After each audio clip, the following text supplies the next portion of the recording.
मुंबई जैसी शहर में एक राक्षस आ जाए तो क्या होगा। इसी टॉपिक पर मैं लेके आया हूँ आपके लिए एक स्टोरी। इसे गौर से सुनना मेरे मित्र। ये कहानी है थोड़ी विचित्र।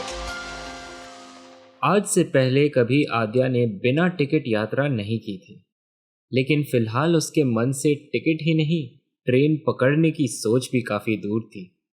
पसीने से भीगी एक फॉर्मल शर्ट पहने, चेहरे पर गिरते बिखरे बाल लेकर वो स्टेशन के अंदर बढ़ी जा रही थी। हाथ में पकड़ी फाइल कब फिसल कर गिर गई उसे पता तक नहीं चला। ना ही आसपास किसी और ने कुछ ध्यान दिया। सब के सब दिन की भागदौड़ में लगे रहे और फाइल कदमों के नीचे दब गई। लेकिन आद्या बिना रुके, बिना एहसास किए चलती गई।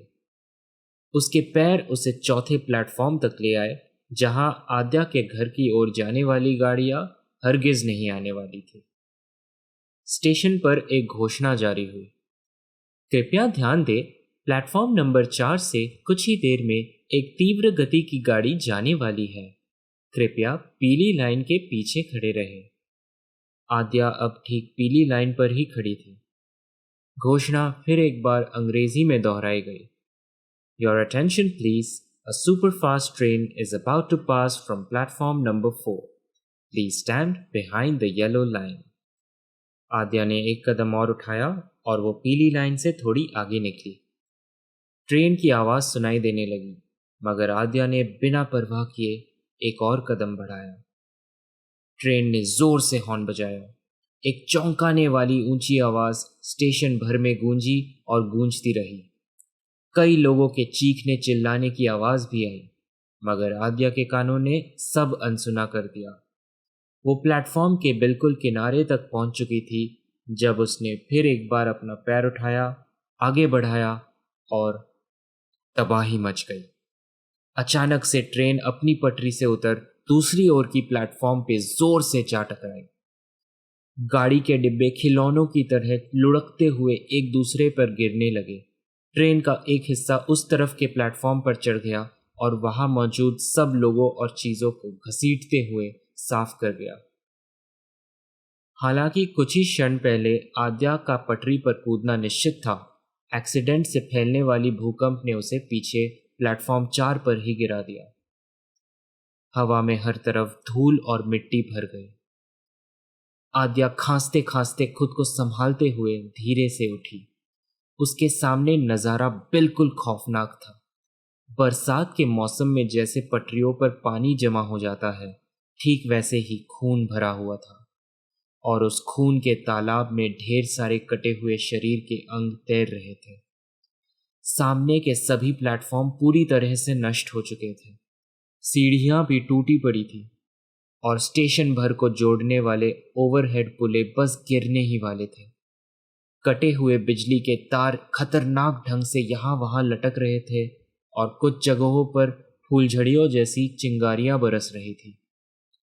लोगों के दर्दनाक चीखों की आवाज हर तरफ से आने लगी।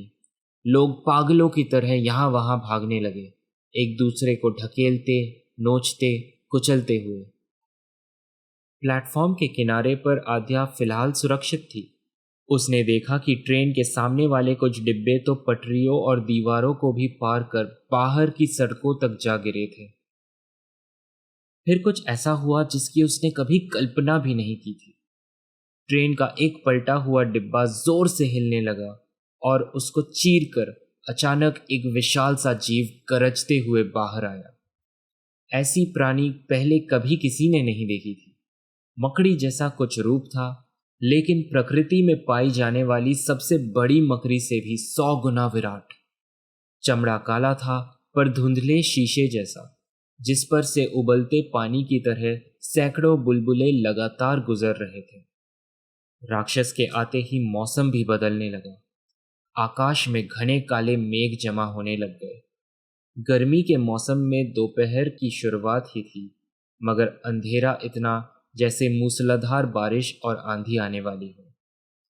राक्षस की दहाड़ इतनी गहरी, इतनी लंबी और प्रभावशाली थी कि दूर दूर तक पत्थर तो कांप ही रहे थे, साथ ही इंसानों के हृदय भी धोखा देने लग गए। दुर्घटना में से बचे कुचे आधे लोग तो तुरंत ही बेहोश हो गए। जो नहीं हुए वो भी डर के मारे ठीक से भाग नहीं पाए। कोई लड़खड़ाता हुआ तो कोई रेंगता हुआ, सब हक्का बक्का इधर उधर फैल रहे थे।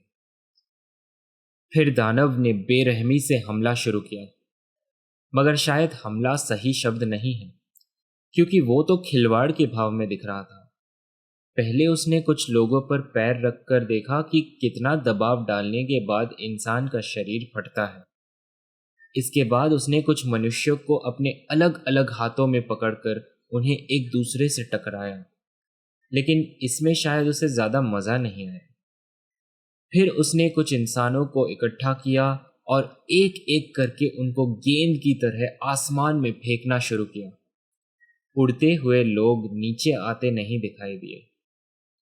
जब इससे भी असंतुष्टि हुई तो राक्षस ने लोगों को वापस कुचलना शुरू किया, मगर जल्द ही पास में उपलब्ध खिलौने खत्म होने आए और वो दूसरों की तलाश करने लगा। इस बीच आद्या काफी शांत रही थी। उसके सामने घटती हुई चीजें क्रूर जरूर थी, मगर उसके चेहरे पे डर बिल्कुल नहीं था। हाँ, आंसू जरूर थे, लेकिन वो मानो खुशी के आंसू थे। आद्या हकीकत में मुस्कुरा रही थी। ठीक तभी राक्षस ने उसकी ओर देखा और उसकी तरफ चलने लगा। आद्या की खुशी बढ़ने लगी।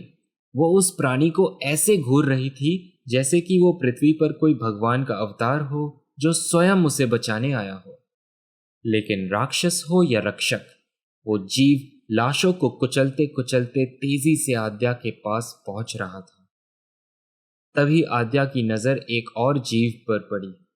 राक्षस के तुलना में ये काफी छोटा था। पटरी पर गिरा हुआ एक नन्हा सा कुत्ता जो आद्या और राक्षस के बीचों बीच था। कुत्ता घायल था और उठने की कोशिश में था, लेकिन उसका एक पैर पत्थर के नीचे दबा हुआ था। जैसे जैसे राक्षस उसकी ओर आता रहा, वैसे वैसे कुत्ते की छटपटाहट बढ़ने लगी। कुत्ता रोने लगा। वो बस कुचला ही जाने वाला था जब आद्या प्लेटफॉर्म से कूदी और तेजी से कुत्ते के पास जाके अपने शरीर से उसको ढक दी। राक्षस पहले कुछ देर हैरान हुआ, फिर एक और बार जोर से चीखा, मगर आद्या डटी रही। उसने कुत्ते पर हाथ फिराई और कुत्ता थोड़ा सा शांत हुआ। आद्या ने धीरे से सर उठाने की हिम्मत की तो देखा कि राक्षस ठीक उनके ऊपर ही खड़ा उनको ताक रहा था।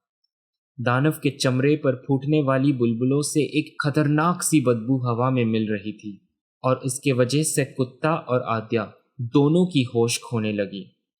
राक्षस ने उन पर जोर से हमला किया, मगर अब दोनों ही कुछ महसूस करने की हालत में नहीं थे। यहाँ तक आए हो तो चैनल को सब्सक्राइब जरूर करना, ताकि आपको ऐसी ही अनोखी कहानियाँ रिकमेंड होती रहें। मिलते हैं अगले एपिसोड में। स्टे ट्यून्ड टू विचित्र।